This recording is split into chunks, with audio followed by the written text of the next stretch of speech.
mianatra eo a-tongotry Jesosy isan'andro.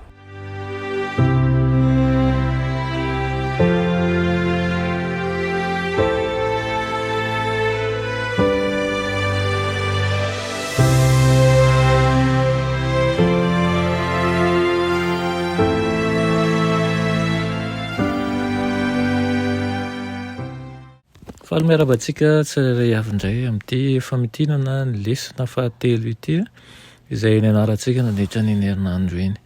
Inona fa nitondra zava-tsoa anao hatrany ten'Andriamanitra ary izay hatrany no irariana ka mba tsy ompiainy fotsiny ihany isika fa mpakatoa sy mpanaraka tokoa.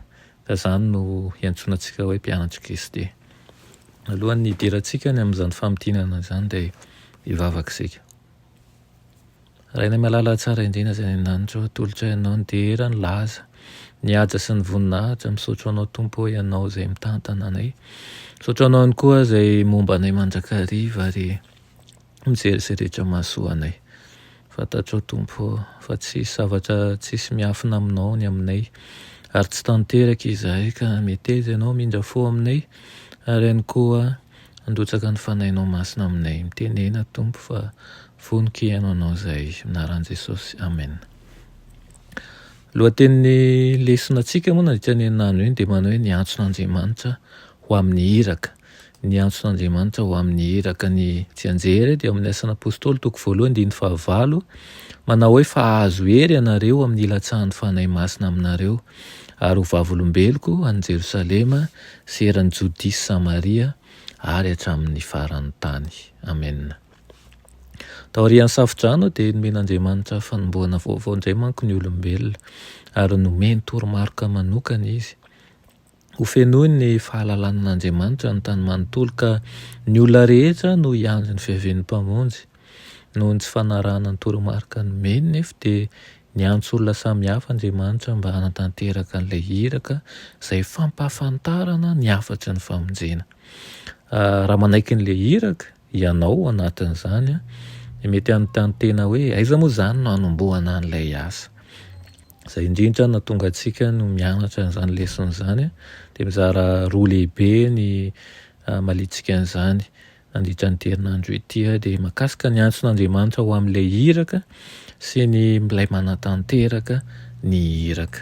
Naka ohatra maromaro isika tao anatin'izany. Raha mahakasika n'ilay antson'Andriamanitra ho amin'ny iraka dia ina moa izany no antony matotsika handahan'ilay iraka. Hoy manko ny Genesis 2:1-4 manao hoe ary hoy izy andeha isika hanao tanàna sy tilikambo antsika ka ny tampony hatakatra ny lanitra dia hanao izay azahoantsika laza fa andao ely any ambony tany rehetra isika. Miresaka mahakasika ny Babilôna izany ataoko fa fantatrao ny tantaran'ny Babilôna izay nandika ny didin'Andriamanitra izy ireo, nandika ny tenin'Andriamanitra ka ny fanirian'izy ireo dia hanao tanàna ary vangongo eo avokoa ary hanao tilikambo mahatakatra ny lanitra. Mazava nefa ny didin'Andriamanitra manao hoe mameno ny tany any amin'ny Genesis milaza an'izany. Saingy nanana fikasana hafa ireo velona taorian'ny safodrano. Izany hoe tsy te-hakatohan'Andriamanitra izy tamin'ny fielezany manerana ny tany ary tsy natoky ny teny fikasan'Andriamanitra koa izy momba ny tsisiny izany safodrano izany intsony. Nitoky tamin'ny ezaka izay famonjena nataony izy ary te hahazo laza. Ndray saina izy ireo zay ny soratra masina ary namorona toerana mahazatra sy mampiadana ny saina. Nanjary tsy nankatoa sady tsy nanjary tsy natoky izany fa nihevitra hoe mahavita zavatra izy ary feno avinavina tao anatin'ny fony. Mety ho anatin'ny faritra mahazatra sy mampiadana ve ny misy anao ankehitriny ka voasakana tsy hanatanteraka ny irakan'Andriamanitra. Anjara anao mamaly an'izay fanontaniana izay natao izay hahatonga fisaintsainanao antsika. Ny tanjon'ilay iraka manko dia voalaza ny fadeny hahatonga anao firenena lehibe aozy izy sady hitahianao sy ahalehibe ny anaranao ary ho fitahiana tokoa ianao. Dia hitantsika ireo drafitra nasehon'Andriamanitra amin'ny alalan'ny Abrahama ka mandra-pahatonga ny fiavian'ny mpamonjy manana javitra manokana ho an'ny olombelona tokoa Andriamanitra, ary nanomboka tamin'ny efaka hatramin'ny Jesosy dia nifidy olona samihafa izay nitendreny ho iraka ho fitahiana ny olombelona amin'ny alalan'ny vaovao mafaly ny famonjen'Andriamanitra. Hitantsika izany fa nanome toky izy famonjy antsika, nifidy ihany koa tamin'ny alalan'ny Abrahama ao anatin'izany taranaka izany. Avy eo nifidy an'i Jakoba sy Jody izy ary Davida. Avy eo nambara ny toerana haterahany, nambarany ihany koa ny fotoana marina isehony dia farany dia tanteraka izany nambara tany aloha rehetra izany. Tena manatanteraka ny iraka tokoa Andriamanitra, ary manao ahoana ireo razambe tany aloha izay nantanteraka an'izany raha tsy ilaza fa tsy Abrahama. Raha ny ohatra Abrahama na sy teny dia nanome iraka sy faritra izay anatanterana an'izany ho an'ny Abrahama Andriamanitra. Tamin'ny mpankatoavana no nandehanana nakany amin'ilay toerana nalazain'Andriamanitra taminy. Tsy mora nefa ny toe-javatra, nanafitra azy ny fahasahiranana ka nandao ny toerana anatanterahany iraka izy. Noho ny ankelin'ny finoany dia nanao adisoana koa izy, ilay Abrahama fantatsika tsara lazaina hoe ray ny mino, manao adisoana koa tahaka sy tahaka anao. Tamin'ny paharetana nefa no naneren'Andriamanitra azy hiverina ho an'ny Kanana.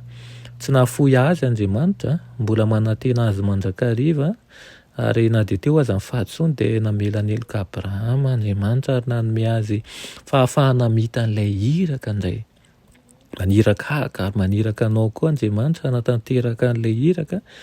Mety tsy ahomby isika, mety manao adisoana ihany koa isika amin'ny fotoana anankiray, saingy manam-paharetana sy mamindra fo Andriamanitra. Mamerina anao indray izy dia tena mbola miantehitra aminao, manome ny fahatokisana tanteraka aminao izy.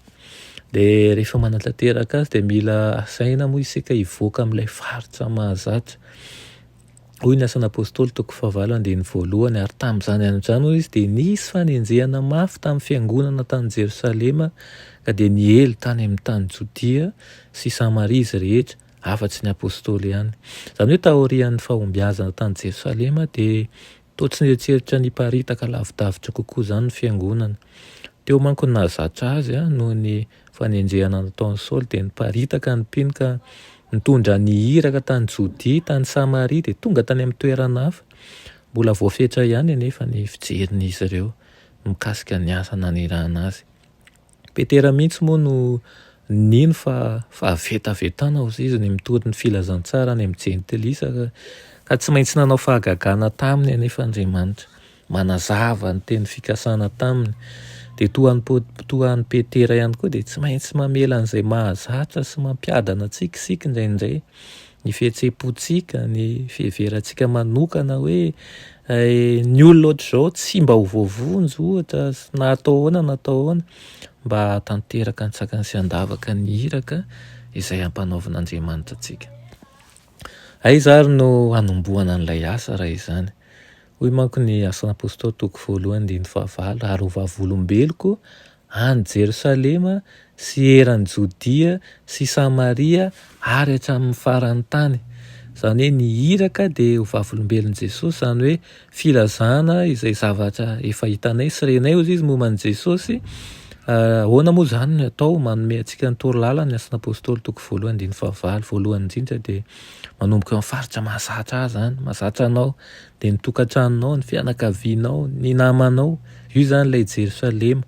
Ary manaraka izany dia tsy maintsy velarintsika io faritra io ary misokatra ho any amin'ny olona izay tsy azontsika hitokiana loatra. Io ilay Jodia lazaina, eny mety ho ireo izay tsy tiantsika ary rehefa tarihin'ny fanahy masina isika dia mety ho voantsy ohatra sakana ara-batana, ara-kolontsaina, ara-poko ihany koa, tsy hisy fetrany fa hatsiaro isika fa eo mandrakariva Andriamanitra ary maniraka tsy mifidy tavan'olona fa atian'ireo olona izay velintsika ho hafahafa sy tsy mitovy amintsika ihany koa.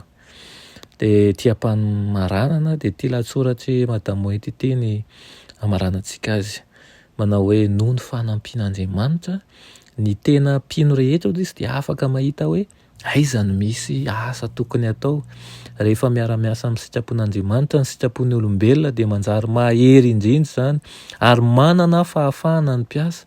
Raha mandeha miasa patokina tokoa ianao dia hisokatra eo anoloanao ny lalana hanatanterahana an'io azy io.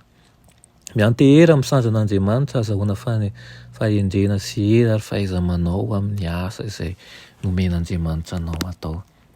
Za mitoka amin'ny herin'ny olombelona fa raiso zava-dehibe tokoa zany iran'Andriamanitra zany. Diky zany fa manome toky anao izy, manome ny fahaiza-manao koa ary tsy alefany irery ianao fa miaraka aminao.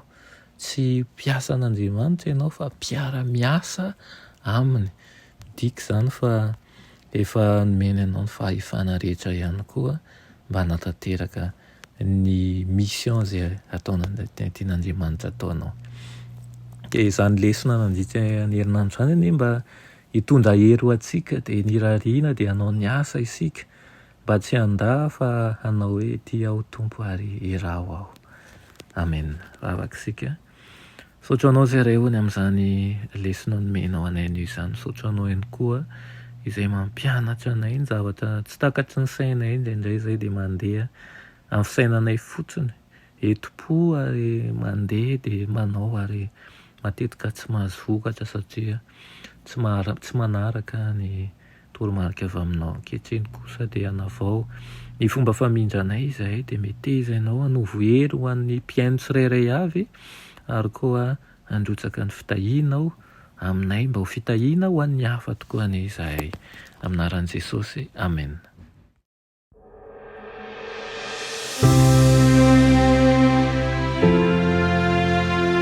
Mianatra eo an-tongotry Jesosy isan'andro.